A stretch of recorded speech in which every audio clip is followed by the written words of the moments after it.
Welcome to the Rogue Startups Podcast, where two startup founders are sharing lessons learned and pitfalls to avoid in their online businesses. And now, here's Dave and Craig. All right, welcome to episode 206 of Rogue Startups. Dave, how's it going? Pretty good. How about yourself today, Craig? I am doing good. We're in our home stretch of the last week of school before a 2-week break, so I'm terribly trying to get a bunch of work done before the kids are around the house for 2 weeks straight, and I don't get anything done. So it's crunch time. Yeah, I hear that one. How about you? How was the conference last week? Big Snow was awesome. And, again, it's not a conference. It's a mastermind retreat at this point because, conference sounds like it's got a public invite. And now at this point, we're definitely private, invite only kind of thing here.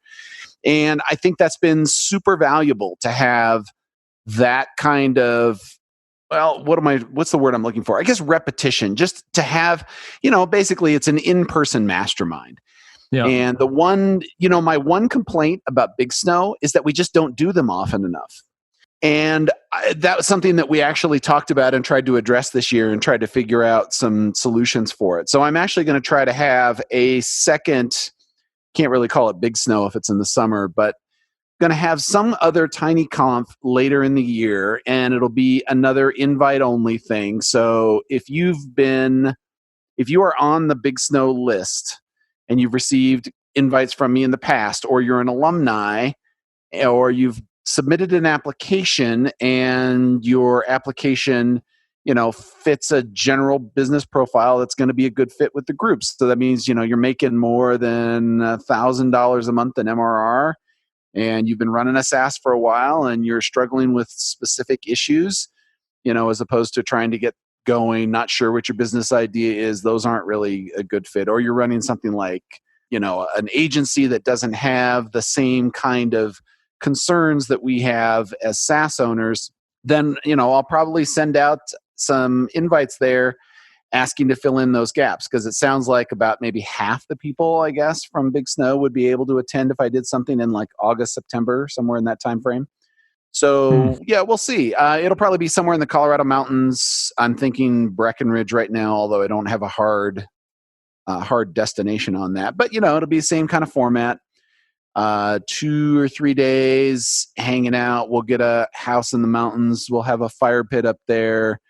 We'll go do some activities during the day, like hiking or paddleboarding or mountain biking or something. I don't know. I haven't nailed all those details down yet. We'll stay in a place. We'll probably get some catered food, so you're not having to worry about, making meals and things like that. And we'll just talk business. So, that's exactly what happened with Big Snow this year. And, while I can't, because it's a private mastermind sort of thing, I can't really share all the details of what was going on there. But, there's a lot of bearing of your soul. I mean, people showed P&L statements and talked about actual profit numbers and, very private, intimate stuff. But when you get to that level of detail, it's super awesome to be able to have real discussions around those things, because it really makes it so that no topic is off limits, whether it's mental health or your profit numbers or what you're struggling with personally with your family or just whatever, anything that's holding you back. And it gives you a forum to vent those things out and to, get some suggestions from the group and things like that. It was interesting, because we do have that familiarity with everybody in the group. I'd say the first few sessions, mine in particular, there's definitely a lot of, people jumping on you for, oh my God, why aren't you doing this? Or, oh, you're such an idiot for missing that. And, it's not done with malice or anything like that. It's done with love and trying to, make you better at what you're doing. But, it became obvious that it's one thing to say, you should be doing this, as opposed to, so I tried what you did there, and here was my outcome, and I didn't feel like it was very good. So maybe you don't want to do that for these reasons. It's a subtle distinction, right? But so it was on the lift with Robert Hartline, who does Callproof and some wireless stores out in Tennessee. He also runs a call center down in Costa Rica and a lot of other cool things. Anyway, so he's part of EO, the Entrepreneurs Organization. he was talking about their notion of Gestalt, which is basically talking only from or offering advice from your experience, as opposed to just offering random advice, where you can look at somebody's sales numbers and be like, yeah, you should charge more. But if you've never actually done that, if you've never gone through the pain of a price increase, it's difficult for you to offer that advice and really understand what the implications are for the other person. And so Gestalt is basically trying to filter your advice giving instinct with the intent of provide some context, give some outcomes, talk about your situation and why it did or didn't work, so that somebody can look at that and say, all right, well, my situation's the same, or my situation's different, or that doesn't apply to me, or, oh my God, that would be so relevant, except this other thing, which is totally irrelevant. And that, I think, improved the later half of our talks. So I think that's something that we're going to incorporate into the beginning of next year, is to sort of remind everybody to talk about things from a Gestalt perspective. Yeah, this is something that in like the tiny seed calls that Rob has really insisted on from the beginning is, don't just spout off about something you think or that you heard Patrick McKenzie say or whatever. Like, if you haven't done it, don't have firsthand experience, don't talk about it. Don't talk theoretically. And I agree. I think that helps filter out a lot of the things that might not really be applicable, but you as the person wanting to give advice and helping your friend think might be applicable because you think you know what you're talking about, and not in a malicious way at all. Just a lot of us don't know. And if you haven't been there, then you probably don't know. Right. And this is part of the reason why we don't just leave Big Snow open to anybody, because if you don't have a certain level of experience in your business, it's not really, we want everybody to be equal contributors and participants, as well as to get benefit from the conference. But if you're there and you don't have a lot to contribute, then, it's very one-sided. And that's, it's the same thing with a mastermind group. You wouldn't invite somebody who's a complete beginner into a group of people that are making 30K MRR. There's such an imbalance between those two that it's going to be very difficult for both sides to really enjoy that exchange. But if everybody's kind of in a similar range, then it's way more productive. It feels better. There's definitely higher quality of interaction that goes with that. So, I don't want to poo-poo, being at the beginning of business, because that's not what I'm trying to say here. It's absolutely the case that if you're starting out, you should find some other people that are maybe a little bit ahead of you and get, a mastermind, something like that together. And then everybody can still benefit because you're not so far apart in your perspectives at this point. And, maybe it's great to get some outside perspectives, occasionally bring in somebody who's way ahead of you. But even then, if you're using Gestalt, that experience may not apply to where you're at in your business. Like, you can't take sales techniques from a 7-figure ARR business and apply that to a bootstrap startup making less than 1,000 MRR a month. That just doesn't work. Yeah, and I think it goes both ways, right? Like a newer person in their kind of journey would be just overwhelmed with what people are running $1 million businesses are talking about. And the other way, people running 7-figure businesses would say, hey, you're a nice guy, but we just don't have a lot in common from a business perspective. I think it definitely goes both ways. Yeah. And, Big Snow, we've kind of worked that all out. So if you're showing up to Big Snow at this point, you're an equal contributor, because we know that you've got as much to offer as you do to learn. And I think everybody that was there felt like they were getting quite a bit out of it. But adding that Gestalt aspect to it, I think really improved the interactions there. There was also, that's cool. Yeah, that was a major improvement this year. The other thing that we did that kind of took some of the pressure off, the time pressure off, because we're getting people from way disparate time zones. So we had Brad Tanar this year from Delicious Brains, and he's out in Nova Scotia, which is like East Coast +1. I forget what that time zone's name is, but it's, the Atlantic time. Yeah. The Atlantic time, the freaking crazy Canadian time zone.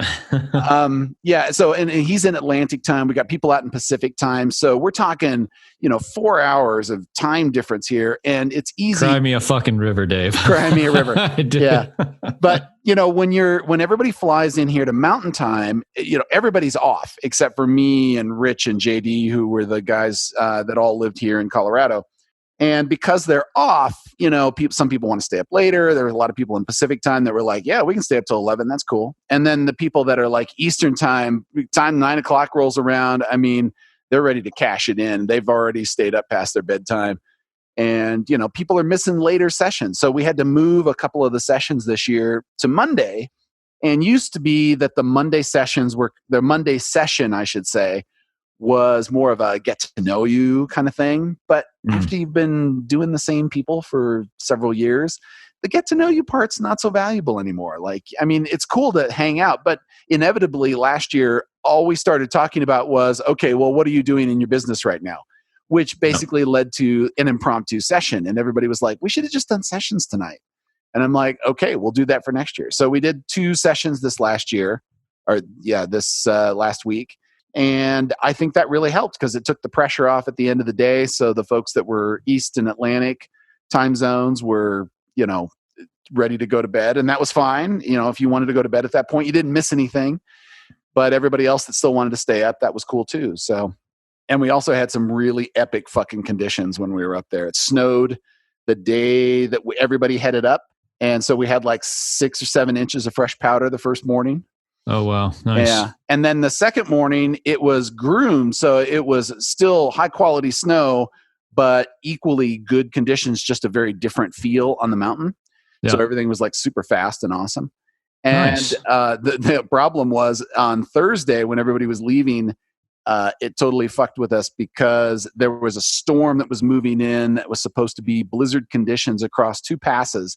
And most people had to catch flights. So that meant that people were getting up at like 4 and 5 in the morning to get on shuttles and get the hell out of Dodge. Yeah, make it all the way down the mountains. I left close to 8 o'clock, 7:45, and Vail Pass was a hot mess by then, and it was pretty scary going over it. Not quite as scary as the year before, where I encountered total whiteout conditions at the top. But yeah, whoever managed to get to a ski area that day and stay there had a really epic 2 or 3 days, because by the time I got down to Denver, it then blizzarded the next day and shut down schools. And nobody could get up the mountain. Nobody could get up the mountain. So if you were already there, you had like an amazing ski day. I'm sure it was like a blow your mind kind of powder day. So nice. It was definitely a good year. Good year. That's cool. That's awesome to hear. Yeah, I had somebody reach out after our last episode and asked me about our SaaS retreat. So SaaSretreat.com was something I was going to put on this year, but with Tiny Seed and the retreats have been going on there, I postponed it.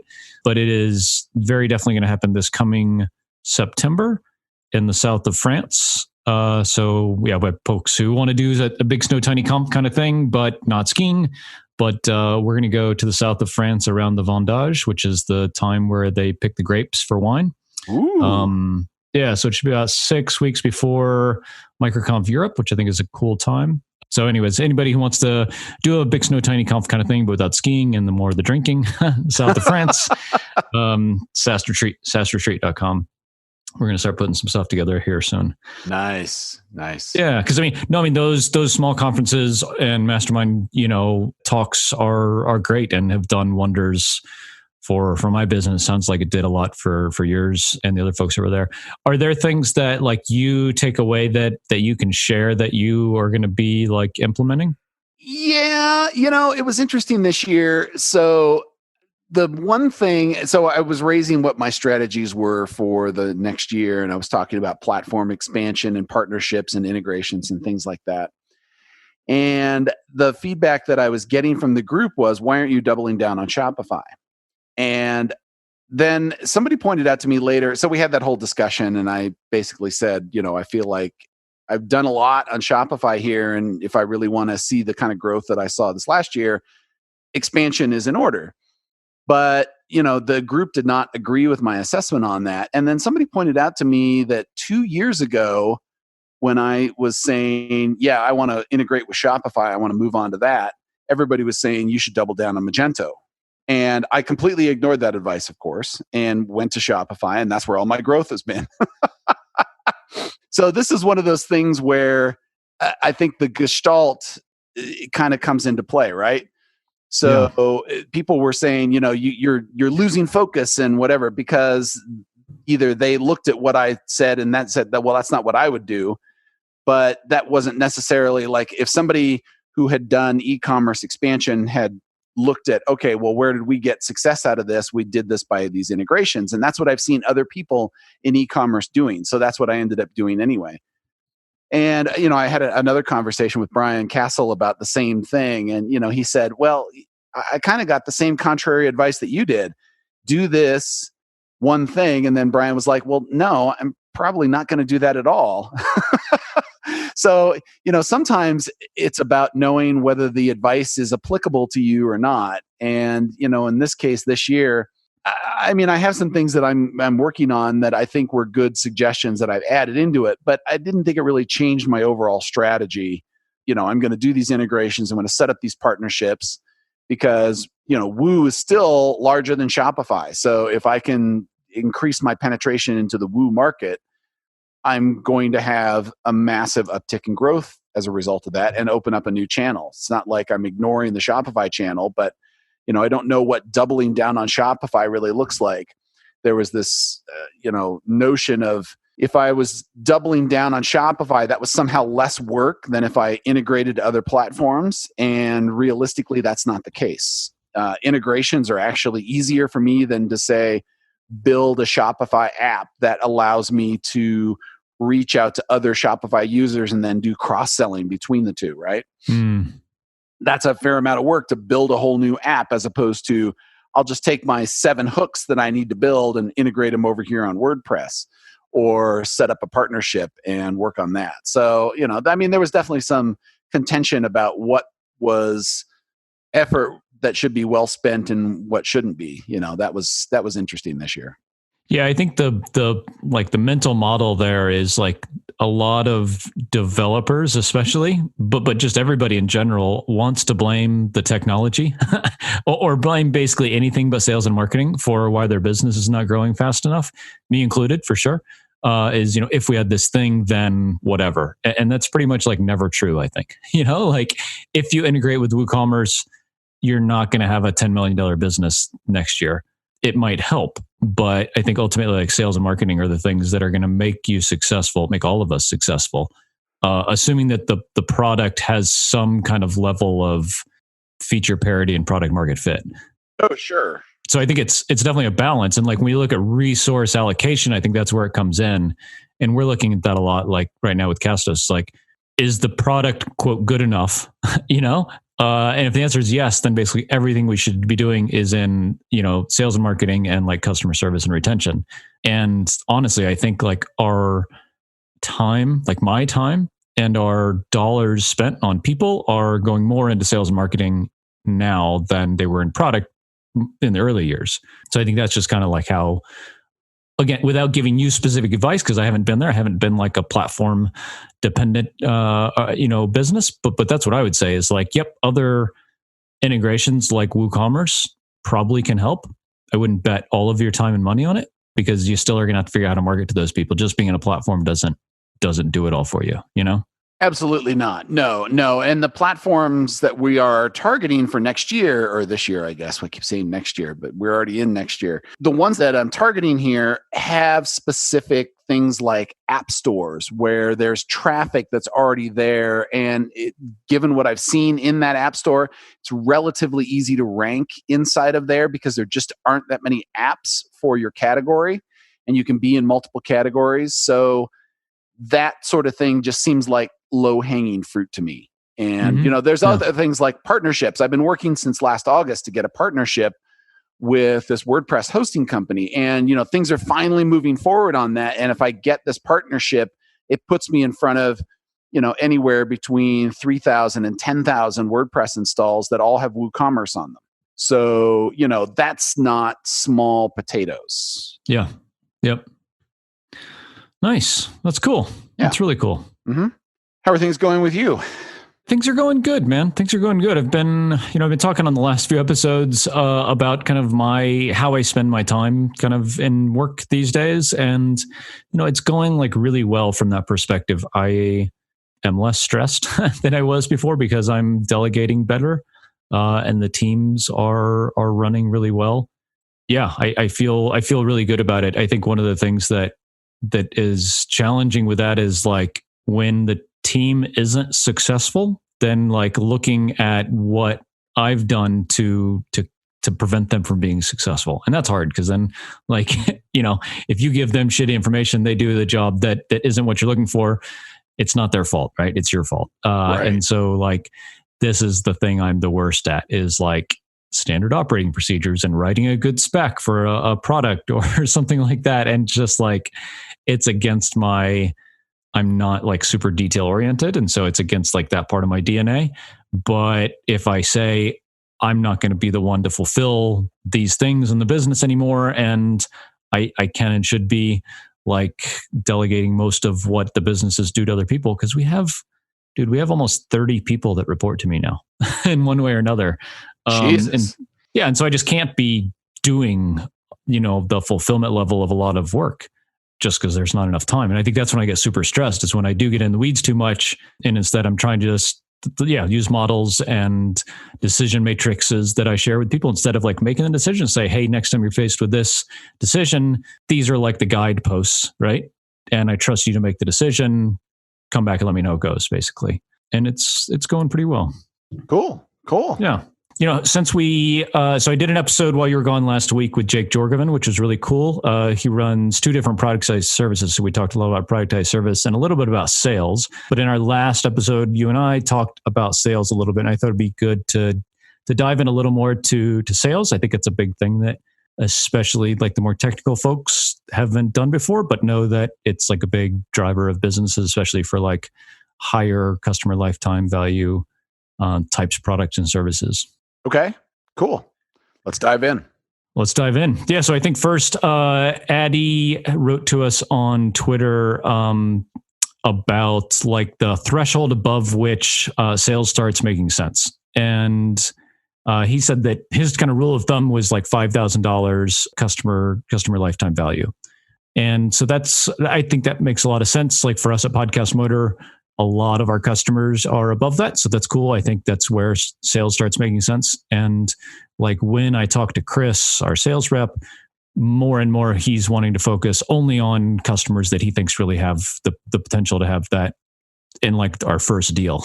Because we're selling some like bigger packages these days that are going for thousands of dollars. And so he even is saying like, I'm a salesperson. I don't want to be selling somebody a $200 a month thing. I want to be selling them a $5,000 thing, even if it means we get that money up front as opposed to, spread out over potentially, 12 months or something like that. So I thought that was a good kind of yardstick for folks to use about like, when should sales kind of start entering into your promotional aspect. And if they're getting stale, then you probably need fresher leads, I think. Yeah.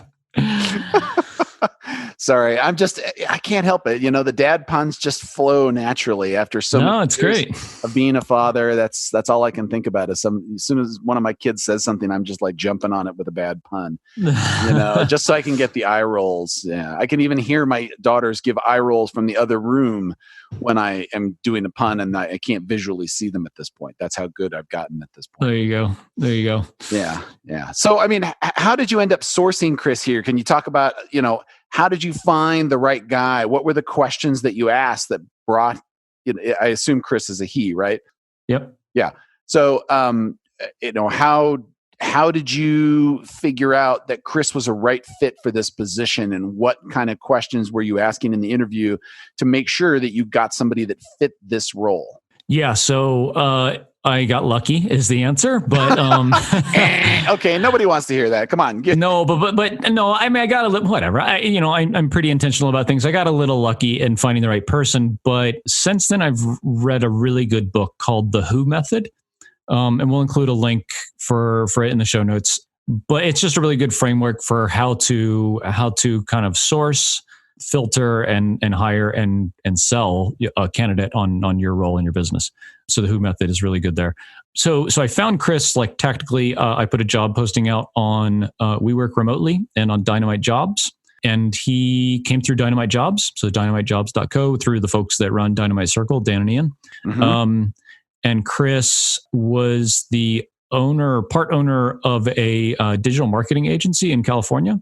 And for a couple of like personal reasons, had just like a fuck it moment one day and was like, I'm selling out to my partner. We're going to go travel the world with his like 4-year-old daughter. And so we did that for a while. And then after like a year, it's like, well, I need to do something worthwhile with my life now. And wanted to just have, what is now like a part-time, like 2/3 time, role within a company. He'll be going to full-time after he gets back. He's in Southeast Asia for like 6 months now. With coronavirus. He doesn't have coronavirus, but he's in Asia with coronavirus. Yes. But when he gets back to the States in April, he'll be going full time with us. But yeah, so he's like a former business owner, did a lot of sales, selling a lot of basically the same kinds of things that we do, consultative packages and ongoing services for people. They did a lot of like website and digital marketing work. Yeah. And I think the reason that I thought he was the right person, one, he was a business owner. So like he gets the whole picture. Oh, that's nice. Which is really great. It's really good. At first it was more intimidating to me than good, because he ran like a 7-figure agency and PodcastMotor is not a 7-figure business. And so for him to come in and say, I did this, we had 25 full-time employees, was really intimidating for me. And I handled it poorly because I got like defensive. To say like, hey, this is my fucking business. Don't tell me how to do this. I didn't say it. But like to myself, I said, I don't want to go up market. I don't want to create these packages that you want to sell. I want to just kind of sit in my box. And so I got over that. And he was really patient with me getting over that to the point where now we're really going up market and it's working really well. And that's been really cool. So that's kind of who he is and where he came from. But I think the lesson that I pulled away, because I interviewed a bunch of really terrible salespeople, is kind of like the Gestalt thing. Like if you haven't done this before, you're probably not going to be able to do it this time. So like hiring a salesperson that sold digital services is like the biggest no-brainer because the transfer of knowledge and workflow and how you sell this stuff is really slick. So that was really nice. So, all right, let me unpack your statement from just a minute ago here. When you said I interviewed a bunch of really bad ones, like what were some indicators that just told you right off the bat, this is not going to fucking work? Yeah, I think the biggest thing for me when I interview somebody is I ask, like one of the first things I ask is, do they have any questions for me? Oh, and if you people do that say first? no, yep, I say it first because the worst thing, and like the Who method book to kind of reinforce this, I didn't know this, but like the worst thing you can do is like describe the job and the perfect candidate to somebody you're interviewing, because then they're just going to parrot it right back to you. Say, oh, I'm, independent, resource driven, and I've working remotely and all this kind of shit before. But like to just open it up and say, you obviously read the job application. I saw your resume and your cover letter. What questions do you have for me? And if they say, no, I don't really have any questions at all, is pretty clear, then they don't care. And they're a bad candidate, right? So they're like automatically out right then. Wow. Okay. That's awesome. That's a great filter right off the bat. Yeah. And also it demonstrates a lack of intellectual curiosity and an ability to take the lead on things, right? Yeah. I mean, I think again, like reading this book, and we are in the process of like hiring somebody else right now. I've implemented some of the original like screening questions that they advocate. And so I probably wouldn't in my next interview just ask that question right out, like first question, but it definitely would come later on. I think the biggest question I ask in interviews when it's like my turn to ask questions is like, what did you do in your previous role? And have them explain it. How did you like it? Like, what did you do good and what didn't you like? And then why did you leave? And that like the first two or whatever, first, what did you do? What did you do well? And what did you do badly? Are pretty typical interview questions. And the last one is like, why did you leave? And the thing here is like, were you pulled out? Like, were you promoted into another role? Or did your competitor buy you out? Or like in Chris's case, his like brother-in-law and his dad died in the same week, I think. Ooh. And so you're just like, fuck it. I only live once. I'm out of here. And so that's cool. Like that's a really legit reason. And I associate with that, us leaving the US and living in France and all this kind of life choice stuff. But so there's pulling events like you get promoted or your competitor buys you out or whatever. That's great. Getting pushed out of a role where you suck and you were fired or you were demoted or your job was eliminated or whatever is not a good reason to leave a job. It's not the worst reason to leave a job, but that's like an indicator, I think. Yeah, I mean, you can kind of tell high quality folks from lower or middle quality folks just based on, are they hanging on till the bitter end because they don't have a lot of options, or are they moving on because they found something better, or they're moving on because they were good and they got promoted, or stuff like that. But somebody is like, well, I've been in this job for 15 years and then they laid me off. Right. Yeah, that's not the kind of person you want. Yeah. That's not somebody I want to hire. I'm not saying they're a bad employee, but I don't think it's a good fit for me and the kind of person and personality I would be looking for to work for me in general, regardless of the role. So Yeah. So, I mean, that's kind of who he is and, kind of how I found him, a bit about how we interview and stuff. I talked with Jake Jorgiven in our last episode about how we onboarded a little bit. So I won't go over that again for folks that listened to the last episode. But the one thing other thing I want to talk about is like commission structure. And Jake and I touched on this a little bit, but I think it's worth like expounding on a little bit. Is like, I think how you pay your salespeople will dictate a little bit the kind of person you get, but also the kind of work they do, And so like Jake was talking about, he doesn't pay his sales reps commission at all. They're basically just like consultants, and then they do like a profit sharing thing at the end. And so that's like way on the, I'll say, conservative side of sales. And that's actually what I thought I would get at the beginning was someone kind of like me, honestly, who's not an aggressive salesperson, not somebody who's going to go and like push the envelope. And that person would take inbound leads, do the calls, honestly, probably be a little more consultative in the implementation level. What's it? The Wolf of Wall Street kind of guy, right? Like wants to just rule the world, do a lot of coke and hang out with really bad people. Yeah, that's not. and it's the spectrum, right? Like you can be anywhere along the spectrum. And Chris and how we compensate him are further to the Wolf of Wall Street side of the spectrum, where I reward him pretty heavily upfront for first time sales. Not recurring, because that's a mess. Not like with some kind of retainer thing where like you get, whatever, half of your commission now and half of the person stays for 3 months. But I only did that because I had the confidence in him because he owned a business before. So I think if he had been just a salesperson in his previous life and didn't have the compassion kind of for like the shit you have to deal with bad customers down the line, I probably wouldn't have done that. I would have been, more conservative and more towards what Jake was talking about, where like, I just want you to deal with inbound leads and close those and everyone will be happy. But, Chris was brought in to really drive revenue, not just kind of like take what he's given. Yeah. So there were several discussions before, during, and even after Big Snow about compensating salespeople. This is something that is a big topic amongst the folks that were there. And there was a whole lot of debate about, do we go all commission? Do we go partial commission? How much of a base salary do we offer? There was even somebody there that actually does a sales position that is all salaried, that their sales process is so well documented at this point that basically they don't need to offer commission. They just need to have somebody walk the lead through the steps. And they're so likely to convert that there's no motivation for them to offer commissions on that.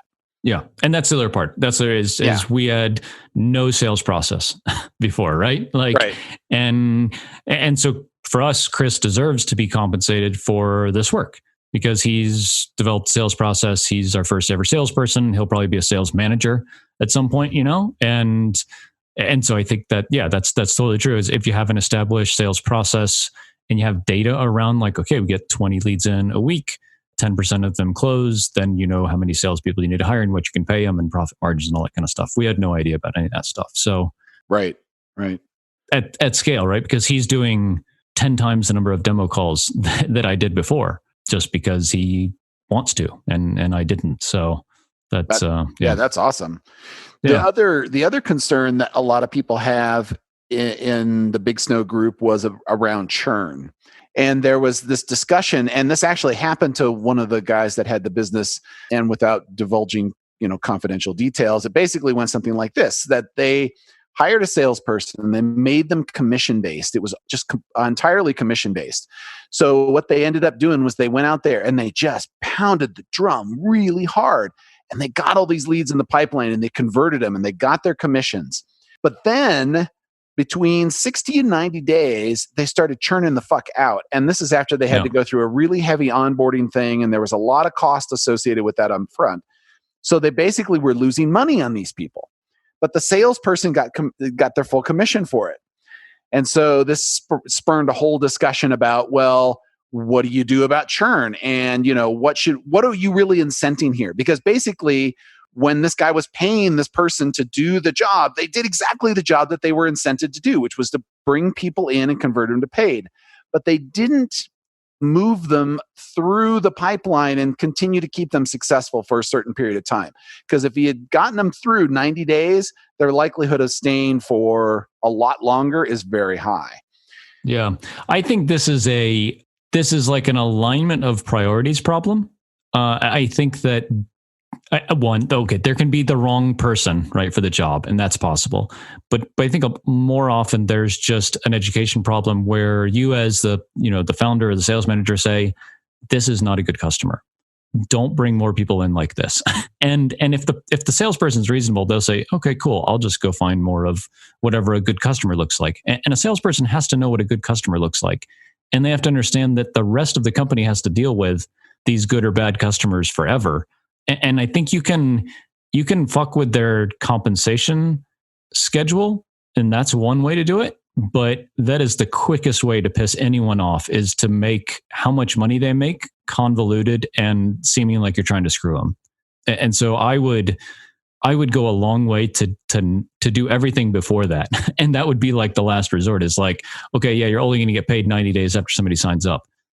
That sounds like you're screwing me. And I know there's a lot between what we do and there, but I think that if you're just starting out, like and this, like Stelly says, this is like the simplest sales compensation schedule is the best one. All things being equal, and that's kind of what we're talking about, is this being equal or not, is like, can you instill in your sales rep what a good customer looks like and what the best thing for the business is with a simple compensation schedule? And if the answer is yes, then you should do that, Yeah, and that's ultimately where the discussion led to. It was the trade-off between having a compensation schedule that made sure it didn't incent the wrong thing, and having, something that's really simple, but at the same time that, you can go with something really simple, but you have to find a salesperson that's aligned with your thinking with the customer. Yeah. And otherwise they're going to just, get people in to get that commission. And if they're that kind of a person thinking about it, you almost want somebody that's in a customer success role. Like, you don't want them to just churn them and burn them as fast as they can through the lead list. And as long as they got them in, they don't care. They need to care after they're in, or they need to make sure that somebody's going to care after they're in, or that you're qualifying them enough up front to know that they're going to be the right fit customer. So in the case of the person that I'm talking about here, they ended up getting rid of that salesperson because the value alignment was off. And by getting rid of them, that was actually the best possible situation. And then they changed up their process to something different. And things got better as a result, because you wanted somebody that was more in alignment with their idea of, we got to get them to 90 days and we need to make them successful. So you have to do all of these things in addition to selling them on the service. So yeah, it's about value alignment. That's the bottom line. You got to have a salesperson that aligns with your values, and then the compensation kind of naturally flows from that. If you have somebody that is doing what you expect and want out of your business, attracting the right kind of customer and making sure that they are going to stick around, then a simple compensation plan works great. But yeah, if you're mismatched on values, boy, you're fucked. So yeah, that's kind of the story for us for sales and compensation. We'd love to continue the discussion. If anybody has any questions or comments, shoot us a message, podcast@roguestartups.com, or leave a comment in the post for this episode. And as always, our ask is, if you are enjoying the podcast, please share it with someone who you think would enjoy it as well. Until next week. Thanks for listening to another episode of Rogue Startups. If you haven't already, head over to iTunes and leave a rating and review for the show. For show notes from each episode and a few extra resources to help you along your journey, head over to roguestartups.com to learn more.